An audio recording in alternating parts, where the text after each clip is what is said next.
They were abused as children. Now these middle-aged men believe this is their last chance to unravel what they allege is a cover-up by security services going back decades. A High Court bid to investigate the real story of Kincora Boys' Home, not here in Belfast, but in London, and the UK inquiry chaired by Justice Goddard. This has to go to the top. It has to go to Westminster.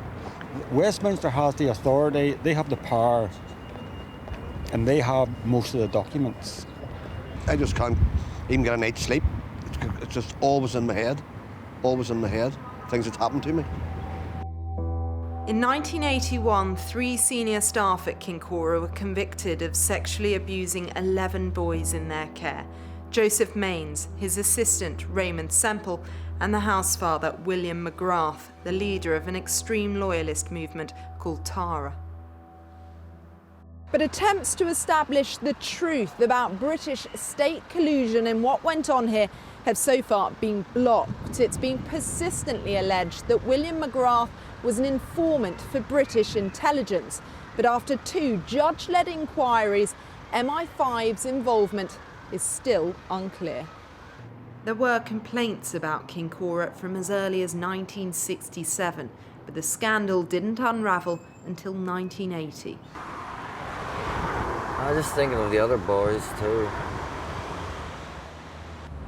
Richard Kerr and other survivors are adamant the current historical abuse inquiry in Northern Ireland will not uncover what really went on inside these walls. Led by Sir Anthony Hart, it lacks the powers to force MI5 to hand over documents and cannot compel witnesses to testify.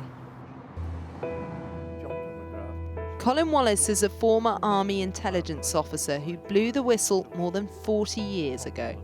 He, like the victims, are pushing for Kincora to be brought into the Westminster inquiry, something the Home Affairs Committee have also called for. He spent years trying to raise the alarm, speaking to his superiors, the press, but was cast as a fanciful Walter Mitty character. Time and time again, Parliament said they had no evidence that abuse was taking place in Kincora, but his warnings went to the very top. This document was the... Tonight, he reveals a letter he sent to Margaret Thatcher as late as 1990. I think what information we did have in the 1970s was more than adequate to have brought a prosecution.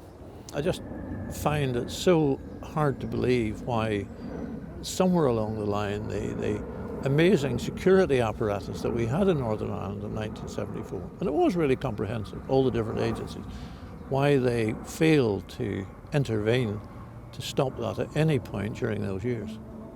In the 1970s, he was a rising star. Here he sits alongside Terence O'Neill, the Prime Minister of Northern Ireland. Officially, he was a senior information officer in the MOD, but he was also working as a member of the ultra-secret Army Psychological Operations Unit, attempting to control and infiltrate paramilitary groups. That led him to Kincora.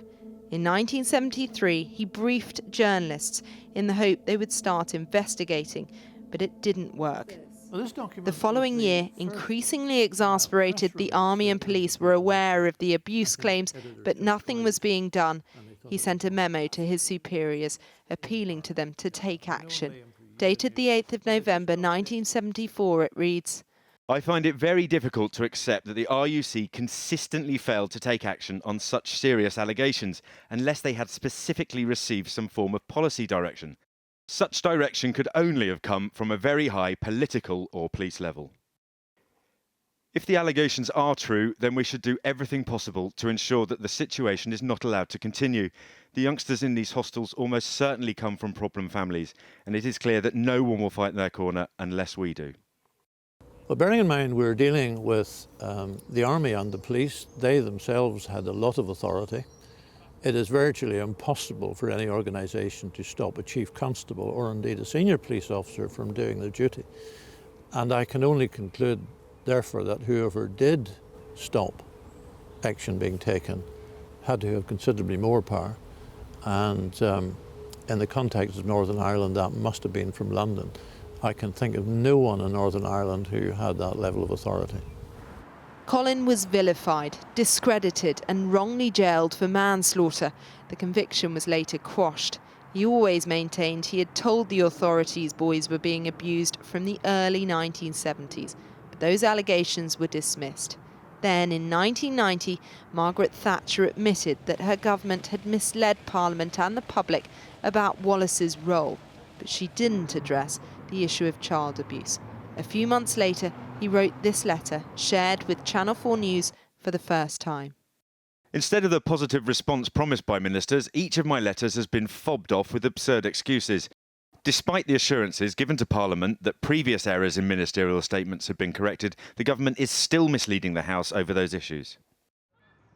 Just months after Colin left Northern Ireland, this man, Richard Kerr, now living in America, entered Kincora. Colin says if his warnings were acted on, Richard and many other boys could have been saved from years of sexual abuse. It took 7 years since he first raised the alarm for the home to close. Richard has lived here for more than 20 years, but it's only really in the past 12 months that he's found the strength to speak out about what happened to him in his early life. He says he feels safer in Dallas, but he's still very anxious at this stage to reveal all. He came here hoping to start afresh. The shadow of the Kincora scandal, though, still rests heavy on him. I'm angry at the authority figures, the people above them, knowing that this was going on. That's where my anger is. To those who turned a blind eye, to those children and me. Turned a blind eye because they believed they could get away with it. Have you received specific threats about speaking out? I received threats back in 1980 and 1979. Reliable sources are telling me that I need to stop talking. Despite the fact Colin's career and life were destroyed for many years, he says he doesn't regret what he tried to expose. I genuinely believe I did my best, but I also feel very sad that I wasn't able to do more. My job, don't forget, was helping to fight terrorism. Kincora was a small but fairly stressful sideline, and I found it frustrating more than anything else because it should have been very easy to resolve, and I suppose I still grates with me that we weren't able to do more than we did do. He became one of the biggest whistleblowers of his generation. Like the victims, he firmly believes this is the last opportunity to establish if there was an MI5 cover-up that allowed boys to be abused in Kincora to protect intelligence. I've been through life with not trusting anybody. I don't get involved with anybody. That is why I'm 57, never been married, no children.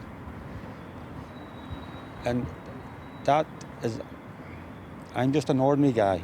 I wanted the same things that everybody else had, and I just had to look at it from outside. What would you say to those looking on in Westminster today?